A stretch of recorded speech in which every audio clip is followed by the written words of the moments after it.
दोस्तों मैंने कई बार आपको बताया हुआ है कि जब भी आपको कोई रेसिपी से रिलेटेड कोई भी अगर दिक्कत आती है तो आप मुझे इंस्टाग्राम पे उसकी छोटी सी वीडियो या फोटो बना के दिखा सकते हो कि किस तरह से हमारा प्रोडक्ट आ रहा है। चाहे अगर आप ब्रेड बना रहे हो, कोई दिक्कत आ रही है, उसे नहीं उठ पा रहा है, किस तरह से प्रूफ हो रहा है, वो चीज़ की मुझे छोटी सी वीडियो बना सकते हो। कोई कुकीज़ बना रहे हो, कोई डेजर्ट बना रहे हो, कुछ आपको चीज़ें समझ में नहीं आ रही, उस पर उस चीज़ की वीडियो बना सकते हो। क्योंकि जिस तरह से आप क्वेश्चन पूछते हो मुझे कहीं थोड़ी सी कन्फ्यूजन हो जाती है कि आप बोलते हो कि मैंने डो नीडिंग अच्छे से की हुई थी, प्रोडक्ट हमारा सही क्यों नहीं आया, मॉइस्ट क्यों नहीं आया, जो हमने ब्रेडें बनाई हुई थी, जो डेजर्ट बनाए थे, कुकीज़ बनाए थे, वो सही नहीं आए।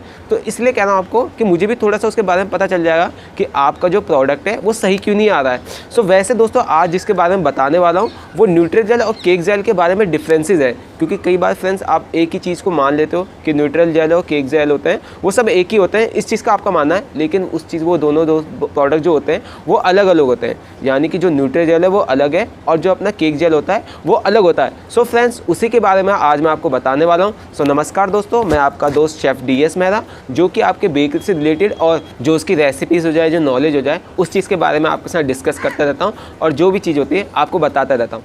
सबसे पहले हम बात कर लेते हैं केक जेल के बारे में कि केक जेल होता क्या है, ये किस तरह से काम करता है।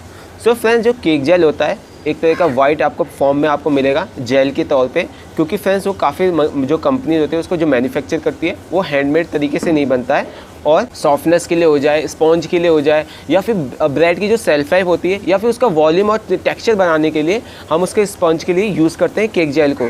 दोस्तों केक जेल एक ऐसा प्रोडक्ट है, उस चीज़ को यूज़ करने से जो आपका स्पॉन्जी तौर पे जो आपका प्रोडक्ट है वो आ जाता है। अब मान लो कि आप उस चीज़ को यूज़ कैसे करते हैं। देखिए फ्रेंड्स, अगर जब उसे आप एग के साथ यूज़ करते हैं तो उसमें आप 1 ग्राम केक जेल यूज़ करें और 1 आप उसमें अंडा यूज़ कर सकते हैं। इसी तरीके से अगर आप 30 अंडे यूज़ कर रहे हैं अपने रेसिपीज़ में तो आप 30 ग्राम जो है अपना केक जेल यूज़ कर सकते हैं। ये बहुत ही ऑथेंटिक तौर पे मैंने एक रेसिपी बनाई हुई है, उस चीज़ में मैं आपको बताता हूँ कि जो केक जेल है उस चीज़ को कैसे यूज़ करना है। और ये प्रोडक्ट की जो सेल्फ लाइफ होती है उसको बढ़ाने का काम करता है। चाहे मान लो आप स्पंज में डाल रहे हो, अपने ड्राई केक में डाल रहे हो, ड्राई केक में ऐसे बहुत कम जाता है, ये ज़्यादातर अपने जो स्पॉन्ज होता है उस चीज़ में जाता है। जैसे वनीला स्पॉन्ज बनाते हैं, चॉकलेट बनाते हैं, रेड वेलवेट बनाते हो, ये उस चीज़ के लिए जो हमें केक जेल होता है उस चीज़ के लिए यूज़ होता है, प्रोडक्ट की वॉल्यूम बढ़ाने के लिए, स्पॉन्जीनेस लाने पे, और जो हमारा जो स्पॉन्ज होता है उसको एक अच्छा फुलाने के लिए यूज़ करते हैं। अब बात कर लेते हैं फ्रेंड्स न्यूट्रल जेल के बारे में। फ्रेंड्स जो हम न्यूट्रल जेल यूज़ करते हैं उसको ज़्यादातर फ्रूट में, और जो अपनी क्रीम हो जाए, जो व्हिप क्रीम हो जाए, उस चीज़ को शाइनिंग देने के लिए हम उसको न्यूट्रल जेल यूज़ करते हैं। जैसे कि मान लो आपको फ्रूट केक बनाना हो, कोई और तरह का ग्लेज़ बनाना हो, व्हिप क्रीम को शाइनिंग देनी हो, तो वहाँ पे उस चीज़ का यूज़ होता है। फ्रूट में अगर आप डालोगे तो उसमें एक तरह से सूखेगा नहीं फ्रूट, उसमें एक तरह से काला नहीं पड़ेगा, इसलिए उस चीज़ को कोटिंग की जाती है कि अपने जो फ्रूट केक हो जाए अच्छी तरीके से, जिसमें हमारा जो फ्रूट केक है वो काला ना पड़े और जो उसे शाइनिंग जो है बनी रहे। क्रीम में भी कुछ इसी तरीके से यूज़ करते हैं। जैसे मान लो आपकी क्रीम में आप डालने से ऐसा होगा कि जो क्रीम है वो सूखेगी नहीं, फटेगी नहीं, इसलिए उस चीज़ का यूज़ करते हैं। अब बात कर लेते हैं फ्रेंड्स ये न्यूट्रल जेल होता है कैसे बनता है। देखिए फ्रेंड्स जो न्यूट्रल जेल होता है वो एक पैक्टिन से बनता है। पैक्टिन क्या होता है, जो फ्रूट के अंदर जो एक तरह से चिपचिपा होता है उस चीज़ को पैक्टिन बोलते हैं।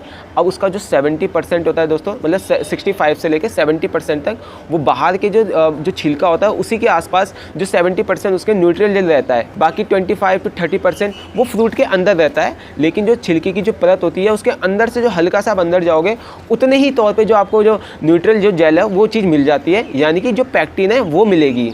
और दोस्तों इसे वाइट फॉर्म में लाने के लिए, जब अपने जेल की तौर पे फॉर्म में लाने के लिए और भी इसमें कई सारे जो केमिकल्स हैं वो यूज़ करते हैं, जिससे कि जो न्यूट्रल जेल होता है वो एक ग्लेज के तौर पे फ्रूट के लिए एक अच्छे तौर पे काम करता है। मैं ये नहीं करता कि 100% उसमें फ्रूट की मात्रा जो उससे जेल से बनता है, बाकी इसमें और भी सारे कई केमिकल्स यूज़ किए जाते हैं जो कि न्यूट्रल जेल को शाइनिंग देने का काम करते हैं। सो फ्रेंड्स ये थी एक छोटी सी नॉलेज जो कि केक जेल और न्यूट्रल जेल के बारे में थी। आई होप फ्रेंड्स ये छोटी सी जो नॉलेज मैंने आपको बताई आपको अच्छी लगी होगी। चैनल को सब्सक्राइब करना मत भूलना, क्योंकि मैं आपके लिए ऐसी बेकरी की नॉलेज और रेसिपी ये दोनों शेयर करता रहता हूँ। फिर मिलेंगे नेक्स्ट किसी रेसिपी और नॉलेज में। अभी मुझे दे इजाज़त। जय हिंद।